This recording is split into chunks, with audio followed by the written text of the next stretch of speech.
Hello guys, मेरा नाम है अनुराग शर्मा और ये है रीडिंग एनालिसिस कैम्ब्रिज आइल्स 2 के फर्स्ट रीडिंग के सेकंड पैसेज के, जिसका नाम है changing our understanding of health. Let's quickly first check the answers. 14 is 8, 15 2, 16 4, 17 9, 18 7, 19 1946, 20 the wealthy members, अकेला वेल्दी भी आ सकता है, the wealthy members of society, the wealthy members. 21 social economic environmental.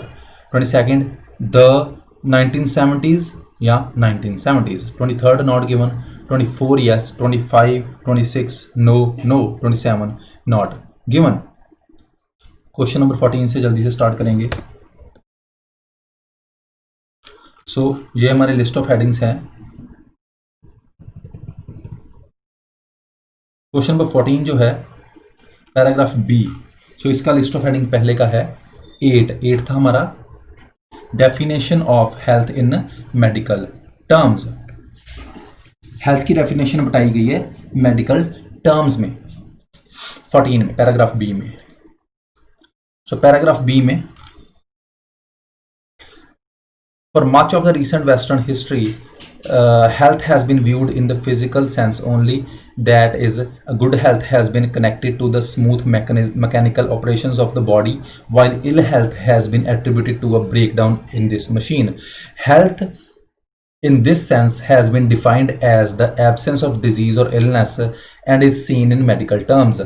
Health को medical terms में कैसे बताया गया है कि अगर बॉडी में कोई प्रॉब्लम है तो वो बीमार है, उसको कि बीमारी है तो वो बीमार है, इलनेस है, अगर नहीं है तो वो एक मशीन सही चल रही है, अगर उसमें कुछ दिक्कत है तो वो बीमार है। ये मेडिकल टर्म्स में हेल्थ को बताया गया है। ठीक है, ये आ गया हमारा क्वेश्चन नंबर 14 का आंसर। 15 पैराग्राफ सी का है सेकंड था holistic approach to health. Holistic, whole, complete approach. पहले में उन्होंने फिजिकल से रिलेटेड ही मेडिकल टर्म्स में हेल्थ को बताया है कि अगर फिजिकलिटी में कोई प्रॉब्लम है, अगर कोई फिजिकली प्रॉब्लम आ रही है, कोई बीमारी है, तो हेल्थ जो है उसको ऐसे डिफाइन किया है पैराग्राफ बी में।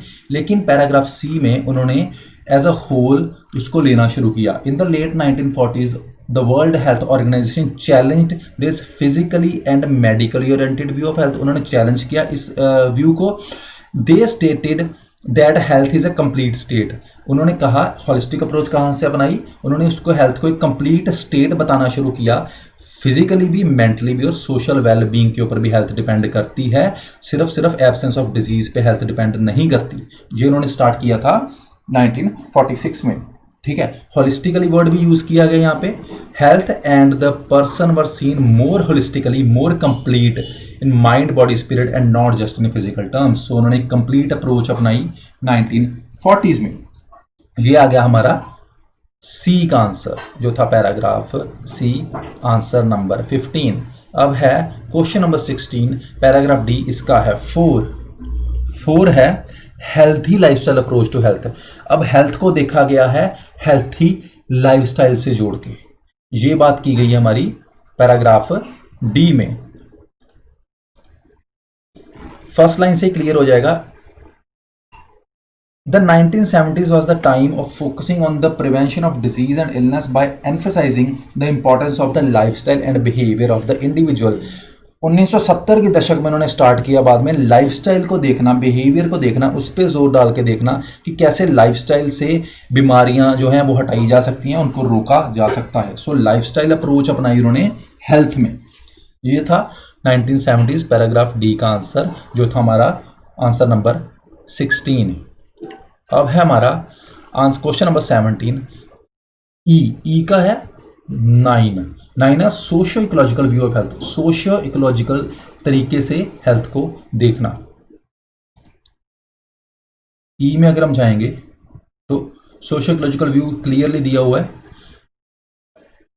While lifestyle factors still remain important, चाहे लाइफस्टाइल फैक्टर्स इंपॉर्टेंट हैं, health is being viewed also in terms of social economical environmental context. Health को सोशल इकोनॉमिक और एनवायरमेंटल कंटेक्स्ट में देखना भी ज़रूरी है, जहाँ पे लोग रह रहे हैं। और इस अप्रोच को उन्होंने कहा है socio ecological view of health. So यही हमारा लिस्ट ऑफ हेडिंग बन गया पैराग्राफ ई का, जो था हमारा 17 का आंसर। अब है हमारा 18 है पैराग्राफ एफ, आंसर है 7 है Ottawa charter for health promotions. Ottawa charter health promotions के लिए एफ में जाएं, स्टार्टिंग वाली लाइन से क्लियर हो रहा है। At the Ottawa Conference in 1986, a charter was developed which outlined new directions for health promotions। एक चार्टर बनाया गया और उस चार्टर को ओटावा चार्टर का नाम दिया गया, जिसमें कुछ न्यू डायरेक्शंस, कुछ न्यू प्रिंसिपल्स उसने लगाए हेल्थ प्रमोशंस के लिए। सो ये हमारा हेडिंग हो गया Ottawa charter for health promotions.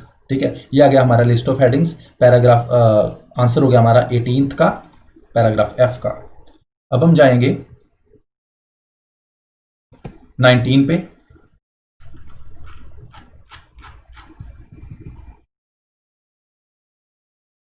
हमारा क्वेश्चन है, हाँ जी 19 to 22। 19 हमारा क्वेश्चन है, in which year did the world health organisation define health in terms of mental, physical and social wellbeing. कौन से साल में, नो मोर देन 3 वर्ड्स में आंसर देने हैं हमने 19 to 22। कौन से साल में वर्ल्ड हेल्थ ऑर्गेनाइजेशन ने हेल्थ को डिफाइन किया था मेंटल, फिजिकल और सोशल वेलबींग से? आंसर है 1946। हमने अभी पढ़ा है।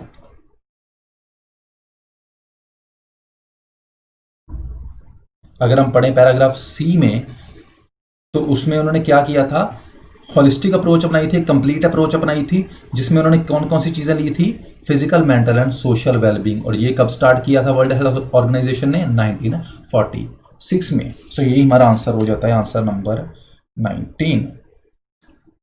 अब है 20th, which members of society benefited most from the healthy lifestyles approach to health. कौन से सोसाइटी मेंबर्स को सबसे ज्यादा बेनिफिट हुआ था हेल्थी लाइफस्टाइल अप्रोच से? आंसर है द वेल्दी मेंबर्स। इसके लिए हम जाएंगे पैराग्राफ डी में, जिसमें लाइफस्टाइल की बात की गई थी। यहां से पढ़ेंगे in the middle, while this individualistic healthy lifestyle approach to health worked for some, कुछ के लिए इसने काम किया, the wealthy members of the society, bracket में दे दिया किन्हों के लिए किया, wealthy members of the society.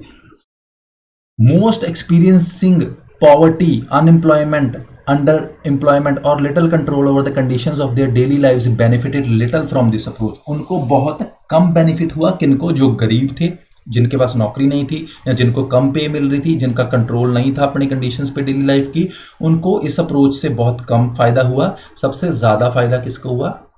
Wealthy members of society को। सो ये हमारा आ गया आंसर नंबर 20th। 21 है, name 3 broad areas which relate to the people's health according to the socio ecological view of health. कौन से 3 एरियाज आते हैं socio ecological view of health में? ये हमने अभी पढ़ा था, पैराग्राफ ई में है। Socio ecological view of health में कौन से 3 एरियाज आते हैं?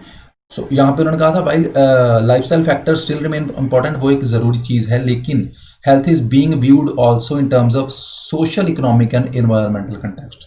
तो कौन से 3 एरियाज आते हैं सोशियो इकोलॉजिकल व्यू में? Social, economic and environmental. ये इन 3 एरियाज आते हैं जिसमें लोग रह रहे हैं, उसको भी देखना ज़रूरी है, और इस अप्रोच को कहा गया है socio ecological view of health. So ये आ गया हमारा आंसर नंबर 21। अब हमारा 22nd, during which decade were lifestyle risks seen as the major contributor to poor health. कौन सी डेकेड में लाइफस्टाइल रिस्क्स को देखा गया था कि वो मेन कंट्रीब्यूटर्स हैं पुअर हेल्थ के? लाइफस्टाइल से रिलेट किया गया था पुअर हेल्थ को या हेल्थ को। सो ये है हमारा आंसर 1970s। ये पैराग्राफ डी में, ये लाइफस्टाइल की बात किस पैराग्राफ में की गई थी? डी पैराग्राफ में। और यहाँ पर हम देखेंगे डेकेड का है, तो डेकेड मतलब दशक की बात कर रहे हैं। The 1970s was the time of focusing on the prevention of disease and illness by emphasizing the importance of lifestyle and behaviour of the individual. So कौन से दशक में देखा गया था लाइफस्टाइल को जोड़ के हेल्थ के साथ? 19 1970s में। यह आ गया हमारा क्वेश्चन नंबर 22 का आंसर। नेक्स्ट हम आ जाएंगे यस नो नॉट गिवन पे। सो 23 हमारा नॉट गिवन है। Doctors have been instrumental in improving living standards in the western societies.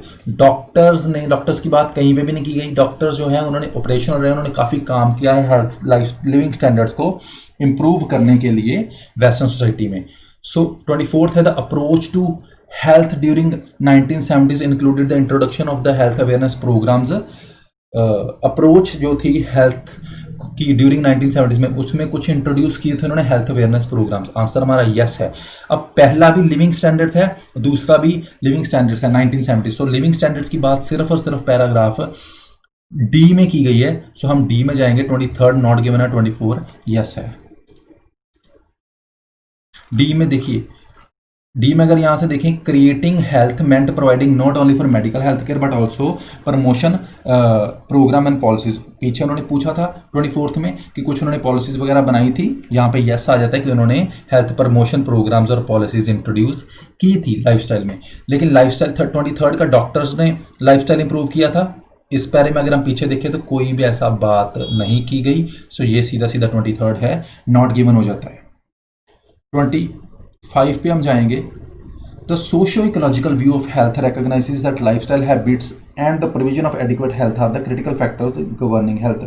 Socio ecological view of health जो है वो ये कंसिडर करता है, वो मानता है कि लाइफस्टाइल हैबिट्स और एडिक्वेट हेल्थ की प्रोविजन की, अच्छे से उनको फैसिलिटीज मिले हेल्थ की, और उनकी जो आदतें हैं, यही दो मेन फैक्टर्स हैं। ये दो मेन फैक्टर्स हैं हेल्थ अच्छे रखने में, नहीं रखने के लिए। आंसर इसका भी नो है। अगर हम जाएंगे पैराग्राफ ई में देखेंगे, हाँ यहां से पढ़ेंगे। The fundamental condition of resources for health are peace, shelter, education, food, available income, stable ecosystem, sustainable resources, social justice and equity. Improvement in health requires a secure foundation in these basic requirements.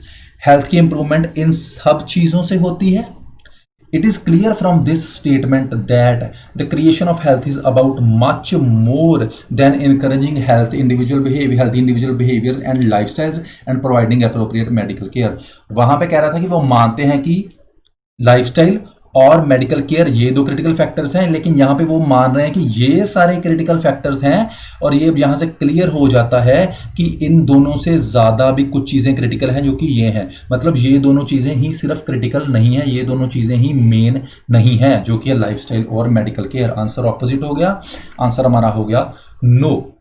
25 26 का है हमारा। The principles of Ottawa charter are considered to be out of date in 1990s। जो principles, जो मुद्दे थे उनके, जो उसूल थे उनको आउट ऑफ डेट माना गया था 1990s की दशक में। ये आंसर भी हमारा नो है। अब इसकी ऑपोजिट इंफॉर्मेशन कहां से आएगी कि उनको 1990s में ही आउट ऑफ डेट मान लिया गया था, या उनको माना गया था कि 1990s में वो पुराने हो चुके हैं। नए नहीं है, वो पुराने हो चुके हैं। 26 के लिए अगर हम जाएंगे एफ में, 1990s में पुराना कर दिया गया था उनको, नहीं। At the Ottawa conference in 1986 charter has developed which outline few directions new principles. उन्होंने कुछ डायरेक्शंस बनाई हेल्थ प्रमोशंस के लिए, ठीक है। और ये चार्टर को ओटावा चार्टर कहा गया। Remains as the backbone of health action today. और आज तक वो डायरेक्शंस, वो जो ओटावा चार्टर है, उनको एक बैकबोन, उनको एक क्रिटिकल फैक्टर, मेन फैक्टर माना जाता है हेल्थ एक्शन का आज तक।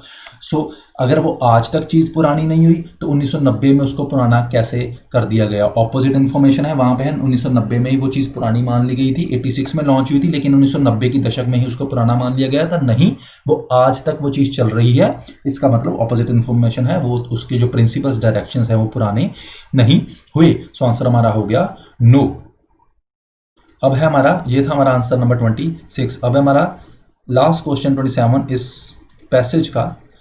इन recent years a number of additional countries have subscribed to the Ottawa charter. इसका भी सीधा सीधा नोट गिवन है। रिसेंट ईयर्स में काफ़ी नंबर में जो है एडिशनल कंट्रीज ऐड हुई हैं, सब्सक्राइब किया है, उसके मेंबर बने हैं ओटावा चार्टर के। सो इसका इसके नीचे ही होगा, क्योंकि सीक्वेंस में होते हैं ट्रू फॉल्स नॉट गिवन। तो यहाँ से कुछ भी नहीं है कि हाँ कुछ नई कंट्रीज उसमें ऐड हुई हैं या उसमें कुछ मेंबर्स बनी हैं। सो ये हमारा आंसर सीधा सीधा 27 नॉट गिवन हो जाता है। इसी के साथ हमारे आज के एनालिसिस कंप्लीट हैं, जो हैं कैम्ब्रिज बुक 2 के फर्स्ट रीडिंग है सेक्रेड पैसेज के changing our understanding of health. कोई भी आपको डाउट है guys, please let me know, do comment and like my videos.